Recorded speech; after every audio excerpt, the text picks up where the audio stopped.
So we've been tracking ever since before January 10th of this year, Illinois' gun and magazine ban with the registry and all of it and the court cases in the Southern District Federal Courts and the Northern District Federal Court.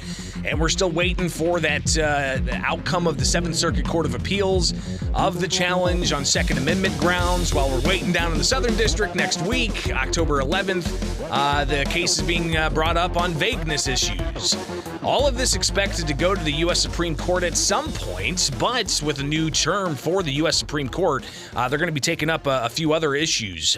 One being whether or not somebody who faces a restraining order can have their Second Amendments restricted. So as we get ready for that hearing, which is set sometime next month, we're now going to talk with Andy Ross. He's the founder of American Rebel, a leading manufacturer of gun safes and other concealed carry apparel, to get a national perspective here. Andy, thanks for taking time with us today. What are we facing in the U.S. Supreme Court next month? Good morning. Good morning to you, and thank you for having me on the show. Well, as you said, they have other cases to try. And I'm sure that, Illinois, out of all states, right, trying to get their arms wrapped around a gun ban and gun violence. I mean, it seems like they've got enough situation with violent criminals that have already lost gun privileges due to violent crimes, running around with firearms, and enough crime right there in the city to worry about. But it's going to be interesting.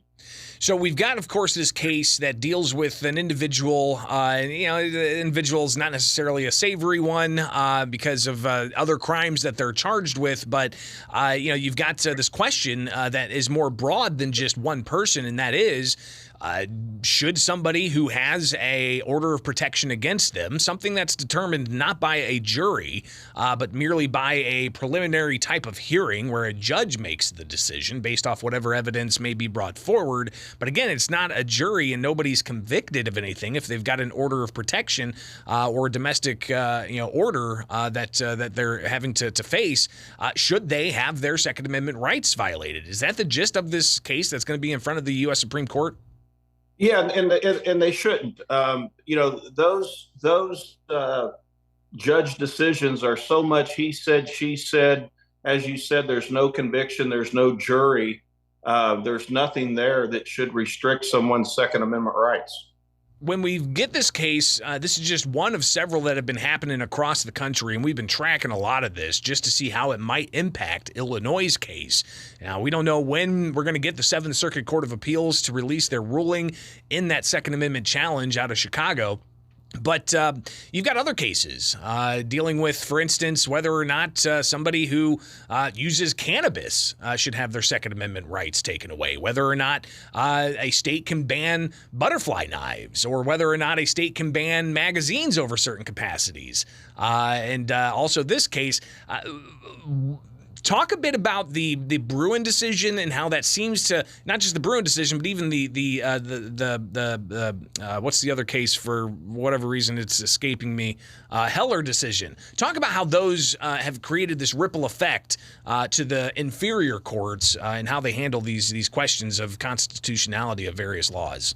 Well, that's what they've been doing to the Second Amendment, for as long as I can remember. Is they chip away at it, and they come at the Second Amendment at the right for people to not only protect themselves with the firearms, but protect themselves in the manner that they feel works best for them. They want to chip away at it for this reason or that reason, and then they turn it into a broader case, and then they just keep adding and piling on and piling on. And it all comes back down to law-abiding citizens who want to protect themselves, their family, their property, and for whatever reason they keep wanting to chip away at that and take it away from them. We'll be watching what happens with the oral arguments out of the U.S. Supreme Court, and that's just one of a series of cases they'll be handling. But, of course, with this new term, they're going to decide whether people who have restraining orders against them can have their Second Amendment rights violated. This is obviously going to be interesting to watch, and if it expands even further. Andy Ross, he's the founder of American Rebel. Take a moment here, Andy, and talk about your company and the products you produce. Well, American Rebel, we're America's patriotic brand. I had a song out in 2015 off my Time to Fight record called American Rebel that we built this brand around. So we've been in business for 8 years. We've grown. We're now a publicly traded company on NASDAQ. We make concealed carry products, backpacks, coats, jackets. We make gun safes. And here at the first of the year, early January, we will be launching America's patriotic, God-fearing, Constitution-loving, national anthem singing, stand your ground beer. So we look forward to getting our beer line out nationally and building products here in America, putting good, hardworking Americans to work, good jobs, great products, and like-minded Second Amendment Constitution supporting people. Andy, something that you're in the firearms industry. We've got a different set of cases, not dealing with the Second Amendment, but dealing with the First Amendment. And over in California, you had a law that a recent court struck down, saying that the state can't prohibit the firearms industry from advertising in certain ways. And you've got a case here in Illinois. Governor J.B. Pritzker signed a law that allows for the state to go after those in the firearms industry for how they advertise, either to children or to people advertising paramilitary or militia activity the state deems unlawful. So if you've got an advertisement of your company and you have somebody wearing camo fatigues, carrying a AR-15 with a scope on it and maybe some headgear of sorts, would that connotate militia activity if you're advertising that way? As somebody in the firearms industry, talk about I guess how those types of laws are impacting you, or have they impacted you in any way? Well, the criminals and people who participate in criminal activity aren't buying firearms based on advertising, and they're purchasing them in a completely different manner. To advertise to individuals, to give them options to protect their home, their family, themselves, or even a room full of total strangers. I would think that law enforcement and people who are anti-crime would want as many law-abiding citizens be able to protect themselves as possible. So why they would want to restrict, someone's ability to advertise their product is beyond me.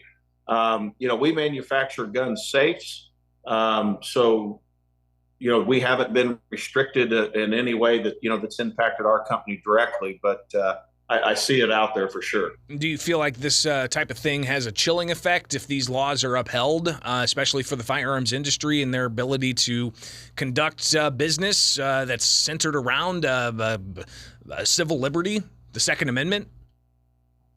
Well, I do, and again, it comes back to that chipping away thing. Too many people just turn their head at these little things and say, well, what's the big deal? If the firearms company maybe can't advertise, or they can't do this, or they're just, they're not stopping them from manufacturing and selling product, but it's that chipping away at the Second Amendment from every angle possible that they do. And then they use one law or one victory for them to build on the next. So any attack on the Second Amendment is an attack. Andy Ross, he is a country rocker, as you can see with the guitars in the background. If you're watching along online, he's a former TV host and the CEO of American Rebel, leading manufacturer of gun safes and other concealed carry apparel. I imagine this isn't going to be the last time we chat, Andy. Greatly appreciate you taking the time, and let's connect again soon, all right? Thank you very much. Happy to be here. It is Springfield's Morning News on 92.7 WMAY, Springfield's News and Talk. I'm Greg Bishop. Follow me anywhere. Just search Bishop on Air on X, on YouTube, on Facebook. Just search Bishop on